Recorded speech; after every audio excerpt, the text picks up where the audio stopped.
Hi, Shannon here, and welcome to another video. First, a heads up. I'm not a big fan of trigger warnings, but I do think they're important. So I'm going to be talking a lot about special needs, specifically special needs parenting and my experience as a parent in the schools and some disappointments I have. So I'm not wanting to make this a Debbie Downer video by any means, but it's been something that I've been struggling with for probably the past month. And so I thought, you know what? If I'm struggling, maybe there are other people out there struggling with this too. So if special needs is not specific to you or anything you deal with, or if you just don't feel like watching this video, I don't blame you. However, if this strikes a chord with you, or if you're just curious or you just want to hear me talk, stay tuned, have a seat. This is not going to be a structured video. I have no script. I'm just going to be sharing my thoughts and my feelings because honestly, I don't have a platform or a lot of outlets to do that in my own life. If you are a parent of a child with special needs, you will know exactly what I mean here. It can be incredibly alienating and isolating, and there are very few people out there who get it. And I have been struggling horribly because our son turns 18 in about a month and a half, and he graduates this week. And I'm really struggling with that term. And maybe I should clarify. My husband and I are not exactly what you might think of as typical parents of a child with special needs. And by that, I mean we very much deal in reality. We accept what is. And I think that actually has really helped our son become the very best Mark that he can be, rather than wanting to paint a pretty picture of what we would rather reality was like, even though it isn't.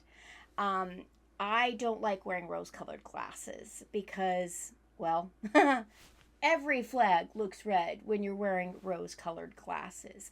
I would rather get the facts and deal with it and make the very best of it. And years ago, I remember sitting in an office with a pediatric neurologist who took a deep breath and just kept looking at the desk, and he kept shuffling the papers. And I could realize, I figured out that he was uncomfortable. And I just came out and told him, hey, look, you are not going to tell me anything right now that I haven't already thought of myself. I've already gone to the workplace, so now just give me what really is, and I will cope and I will deal with it.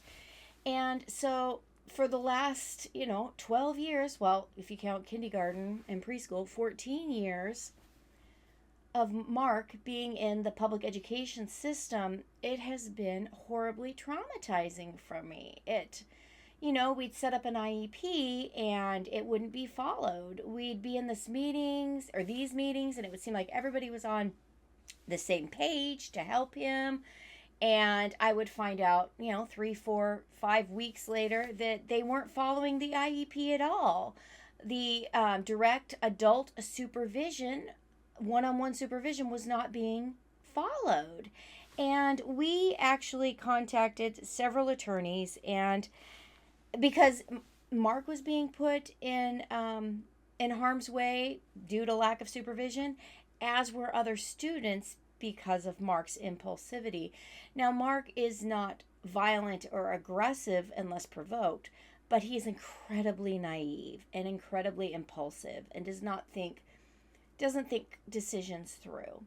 And so it's just been a long journey. And you could say, wow, aren't you happy it's over? Aren't you happy that he's graduated? But I got a problem with that word, graduated. And I can understand where some special needs parents need that. They want their child to have the same experiences as neurotypical peers.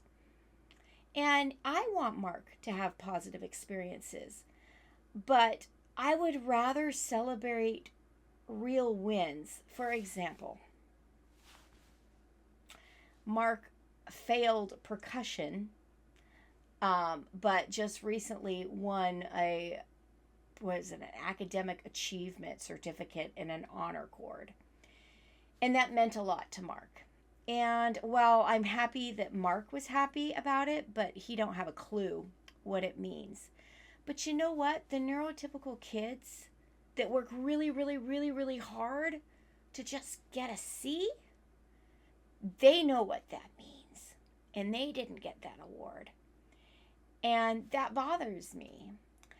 Why couldn't the school celebrate what Mark did do? Mark attended class all the time. Mark was polite. Mark was attentive. Mark was helpful. Why couldn't we celebrate those things with an award rather than give him an award that wasn't earned? I put in Mark's IEP that I desperately wanted him to learn how to identify coins. And everybody was on board with that. Or so they said in the meeting. So they put in the IEP. Was that taught? No. I found out later that they were working on using a calculator. And I'm like, whoa, I would rather him be able to recognize a coin so that when he got change back out, when he's out in the community, he could recognize it. Those are just some of the little examples. So I actually came right out and decided I can't function like this. It is too emotionally upsetting for me, and you might call me a baby, and that's fine. Please be kind in the comments. This has been such a difficult month. But I decided to say that Mark has finished high school. Mark is finished. He didn't graduate. He didn't meet benchmark. I don't want to give to Mark what he needs by taking away from other kids. Maybe my perspective is skewed because I used to teach at-risk kids. I was never terribly gifted. I was in the meaty middle, and I had parents who were not involved, and I would even go as far as to say abusive. And so school was what made me feel like I could achieve something. I could make a difference in my life if I worked hard.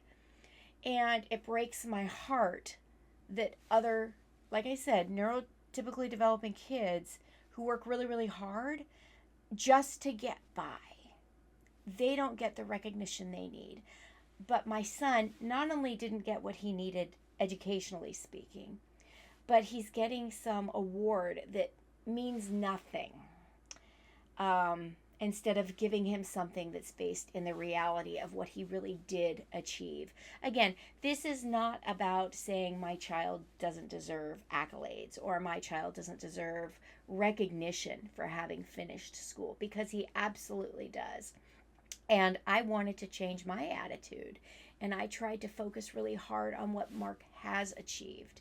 And it is a lot. I was told that my son would never walk, would never talk, and would do nothing more than sit in a corner and rock staring at the wall. And my son got up every day despite dealing with chronic pain. He went to school early. He had a great attitude, and he tried his best. And I wish that we could have acknowledged that in a much more authentic, real way, because as my husband said, the school has spent over 12 years propping up what equates to nothing more than a false reality. They essentially told him he can have whatever he wants. Do you want this? Great, then you can have it. And that's not how the world works. I want $1 million. Do I get it? No. Why not prepare kids for what life is really like? Because now the school has filled up his heart and head with all these hopes and dreams that aren't achievable. I would have much rather focused on Mark's strengths, acknowledged his weaknesses, and worked together with the school to craft a plan to help him have the very best life that he possibly could. Because you know what? Denying reality doesn't help anyone. So, yeah, that's heavy on my heart and my head today. So I just wanted to jump on here and share that in case there are other, it's, graduation time, and I can't be the only one out there feeling like this. And I have to say that that's part of the reason I'm being pulled in a different direction career-wise. And I was just talking with a friend yesterday that here on my channel, I'm going to be in the next coming weeks, maybe within the next month, I'm going to be trying to post videos twice a week. One video will be a let's chat where I share things about, like, I don't know, my favorite office supplies, about planning, how I'm achieving my goals, and just chatting, because I've been very alienated and isolated, and I hope to be a very real place where I can create a community of people who share tips, tricks, strategies to just help us live the best lives we can where we are with what we have. But I'm also wanting to reach out to the neurotypical kids who are in the meaty middle, not the gifted kids. They get a lot, not the kids who have special needs, because they get a lot of support too. I complain, but he's gotten a lot of support. I want to reach out to the kids who are the meaty middle, that are right in the middle, that, you know, are going to carry the backbone of this nation. I'm going to be honest. And right now, I just, as a former educator, with the advent of AI, which honestly has been around for a long time, but I worry. I worry about those kids, and I worry about the world that they're going to grow up and be adult in. And I think that we need to get on the ball and start preparing them, because I'm finding that with the onset and the push of technology, we're seeing the decline of soft skills, of human skills, of authentic intelligence. And I have a heart for that, and I have a passion for that. And I think that a lot of the strategies that we can share with kids, even us as adults can perfect and gain from, and those strategies and skills can help us live our best life too. So, for example, me struggling with Mark's graduation right now. The school can call it what they want. At home, we acknowledge it as Mark finished high school. It's high school completion. And we're just telling them, this isn't the end for you. We've got you enrolled in a employment training program. And so we've got him excited about that. Not about being done. Because you know what? He's not done. He can't go out and get a job right now. He's not independent. But what we can do is get him excited about the next step. And so right now, this week, I'm just focusing on biting my tongue and recognizing that the school is probably doing what they have to do for some subset of parents. And while that might not fit our family gets to decide what works best for us. And you get to decide what works best for you. And it very much is a skill, and strategies are involved in navigating that space and managing the mental load and toll that it takes too. So if you've watched to the end of this video, thank you for letting me vent. Thank you for being a safe space. I am all for opinions. If you could offer them kindly and respectfully and politely in the comments, I'd love to hear them. I don't know. Maybe I'm alone in this. Maybe I'm not. Again, I just be respectful if you choose to comment on this, because this is a tender spot for me, and certainly a tender time. So again, thanks for watching. I appreciate it, and I will catch you in the next video. Bye-bye.